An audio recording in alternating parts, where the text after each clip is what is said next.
Hello guys, ഈ table ഇതേപോലെ നല്ല വൃത്തിയായിട്ട് കിടക്കുന്നത് കാണാൻ നല്ല ഭംഗിയില്ലേ? എന്നൊരു 10 മിനിറ്റ് മുമ്പ് എൻ്റെ ടേബിളിൻ്റെ കോലം ഇതായിരുന്നു കേട്ടോ. നമ്മൾ ആദ്യം താമസിച്ചുകൊണ്ടിരുന്ന വീട്ടിൽ നിന്ന് ഇപ്പോൾ പുതിയ വീട്ടിലേക്ക് മാറിയപ്പോൾ ഇതേപോലെ എൻ്റെ ടേബിളിൻ്റെ മേലെ ഇരുന്ന സാധനങ്ങളും ക്രാഫ്റ്റിൻ്റെ സാധനങ്ങളൊക്കെ ഇതേപോലെ ഒരു ചാക്കിലിട്ടായിരുന്നു കൊണ്ടുവന്നിട്ടുണ്ടായിരുന്നത്. ഇനി ഇതെല്ലാം വാരി പെറുക്കി കെട്ടി അടുക്കി വെക്കണം. ഇവിടെ വന്നിട്ട് 2-3 ദിവസമായിട്ടുണ്ടായിരുന്നെങ്കിലും ഇന്നാണ് കേട്ടോ ഇതൊന്നും അടുക്കി പെറുക്കി വെക്കാനായിട്ട് പറ്റിയത്. ഇവിടെ ഭയങ്കര മഴയായിരുന്നു. അപ്പോൾ അതുകൊണ്ട് തന്നെ ഞാൻ പറഞ്ഞില്ലേ, എൻ്റെ എക്സ്ട്രാ ലൈറ്റൊന്നുമില്ല.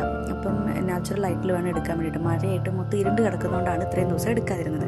പിന്നെ ഇന്നിപ്പോൾ അത്യാവശ്യം ഒരു തെളിച്ചുള്ളതുകൊണ്ട് ഞാൻ വിചാരിച്ചു ഇന്നത് ക്ലീൻ ചെയ്ത് വെക്കാമെന്ന്. അപ്പോൾ ചാക്കിൽ നിന്നെല്ലാം വാരി ഇത് അതേപോലെ ടേബിളിൻ്റെ മുകളിലേക്ക് ഇട്ടിട്ടുണ്ട്. ഇനി ഇവിടുന്ന് വേണം ഇതെല്ലാം അടുക്കി പെറുക്കി ക്ലീൻ ആക്കി വെക്കാനായിട്ട്. ഞാൻ കഴിഞ്ഞ വീഡിയോയിൽ പറഞ്ഞിട്ടുണ്ടായിരുന്നല്ലോ, എനിക്കിങ്ങനെ എന്താ പറയുക, ഞാൻ അപ്പം തന്നെ വീഡിയോസൊക്കെ എടുത്തു കഴിഞ്ഞാൽ അപ്പം തന്നെ ക്ലീൻ ആക്കി ഇടും. ഒരു 3-4 വീഡിയോസൊക്കെ എടുക്കുമ്പോഴായിരിക്കും ഇതേപോലെ വൃത്തികേടായിട്ട് കിടക്കാം. പിന്നെ അപ്പം തന്നെ ക്ലീൻ ആക്കി വെക്കുന്നതിന് വേറൊരു കാര്യം കൂടിയുണ്ട്. മക്കളുടെ കയ്യിൽ കിട്ടിക്കഴിഞ്ഞാൽ ഇതിൻ്റെ പൊട്ടും പൊടിയും പോലും കാണില്ല.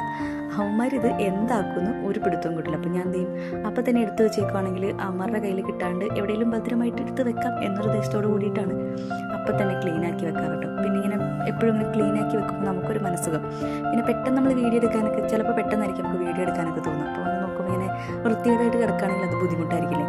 അപ്പം തന്നെ ക്ലീൻ ആക്കി വെക്കുകയാണെങ്കിൽ അതാണ് എനിക്ക് എളുപ്പം. അതുകൊണ്ട് അപ്പോൾ എല്ലാം അതേപോലെ ടേബിളിൻ്റെ മേലെ കയറ്റി വെച്ച് ഓരോ സൈഡിൽ നിന്ന് ഒതുക്കി പെറുക്കി തുടങ്ങിയിട്ടുണ്ട് കേട്ടോ. അപ്പോൾ എല്ലാം അടുക്കി പെറുക്കി ടേബിളിൻ്റെ മേലെ തന്നെ വെച്ചതിന് ശേഷം ഓരോ സെക്ഷനായിട്ട് മാറ്റി മാറ്റി അതിൻ്റേതായ സ്ഥലത്തേക്ക് വെക്കാമെന്ന് വെച്ചു കേട്ടോ. പുതിയ വീടായതുകൊണ്ട് എല്ലാം ഒന്ന് സെറ്റായി പോകുന്നതേ ഉള്ളൂ. അപ്പോൾ ഇന്നത്തെ വീഡിയോ ഇഷ്ടപ്പെട്ടിട്ടുണ്ടെങ്കിൽ ലൈക്കും കമൻറ്റും സബ്സ്ക്രൈബും ഒന്നും മറക്കണ്ട കേട്ടോ. അപ്പോൾ ഇതാണ് നമ്മുടെ ടേബിളിൻ്റെ ഫൈനൽ ലുക്ക്.